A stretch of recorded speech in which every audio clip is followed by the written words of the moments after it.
it's time for our proportion and percents workout number 3. Today's problem says, Maribel found 2 pounds of mixed nuts for $3. Use the following ratio tables to find the cost for different amounts of mixed nuts. These make me crazy because mixed nuts do not cost, they're not this cheap. But then nachos aren't as expensive as nachos, so who knows? All right, so we're doing 10 pounds and 1 pound. They're probably asking us to find the 10 first because that makes it easier. So we're going to start with the given ratio. So they gave us 2 pounds, costs $3. I want to see what 10 pounds costs. So I'm going to go straight to 10. 2 times 5 gives me 10. And so 3 times 5 gives me 15. So 10 pounds of mixed nuts costs $15.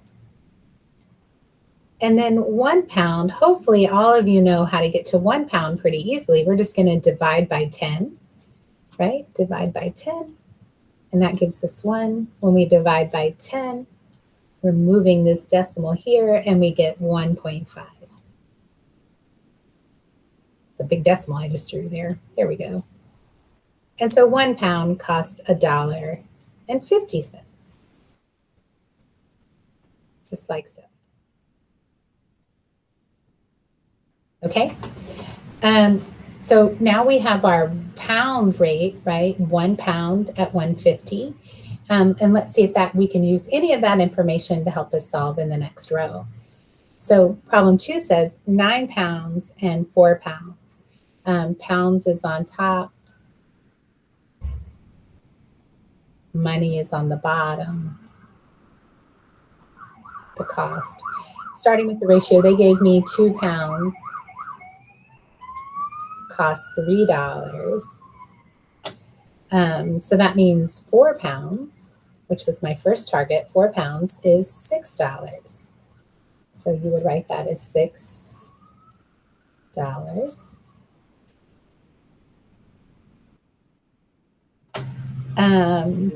I'm going to double again, and that gets me to 8 pounds is $12. And I did that because I just need to get to 1. So I'm going to use my 1 from up here, 1 and 1.5, because now I can add 8 plus 1.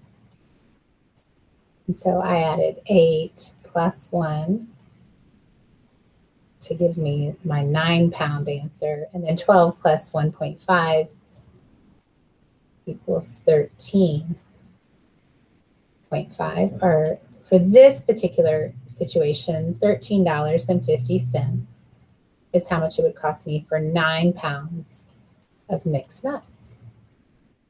So using what I already know, right? Looking at my numbers I have, looking at the targets I'm trying to get to, here was my 4 and there was my 9. My 4 I got to just by multiplying. My 9 I got by multiplying and adding, okay? So you can use a mixture of strategies in your ratio tables to help you solve. Question 3, how many pounds of mixed nuts can you buy for $1? For $1. So now I'm putting pounds here. I don't move and flip my ratio tables when I'm working, only because I know I have money in the bottom and I have pounds on the top, and I don't like to confuse myself because Jack can probably tell I get confused easily. So I'm going to give the ratio they gave me. But now I want $1, which means I just want a 1 right here. And I'm going to get that just by dividing by 3, because I'm not worried about a fraction up here, right? I'm not worried about this fraction of 2/3 because that's an appropriate way to describe pounds. So for $1, I can buy 2/3 of a pound of mixed nuts. Okay, so depending on what the quantity is, fractions don't necessarily bother us. If this was the money, I wouldn't leave it written like that, okay?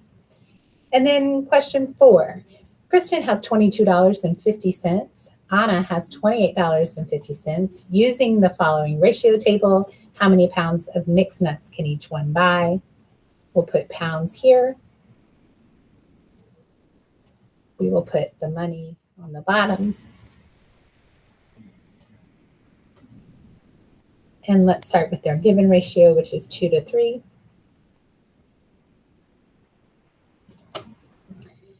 trying to get to $22 and $28. So I jumped pretty fast, okay? And I went all the way to 20 and 30 by multiplying by 10.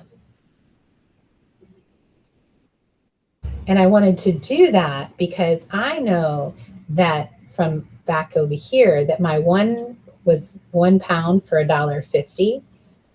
And so if I do 1 pound and $1.50, if I take $1.50 or 1.50 away from 30, I get 28.50. So that gives me my answer right there. And so 20 minus 1 gives me 19. So it takes, I can buy 19 pounds, and I can buy 19 pounds for 28.50. Now we just have to see how many she can buy, Kristen can buy at 22.50. If I'm looking at 28 and 22, there's a 6 difference between them. And I know that 6 pounds cost me $4. So I'm going to add, or subtract, because I'm going down, right? Going down.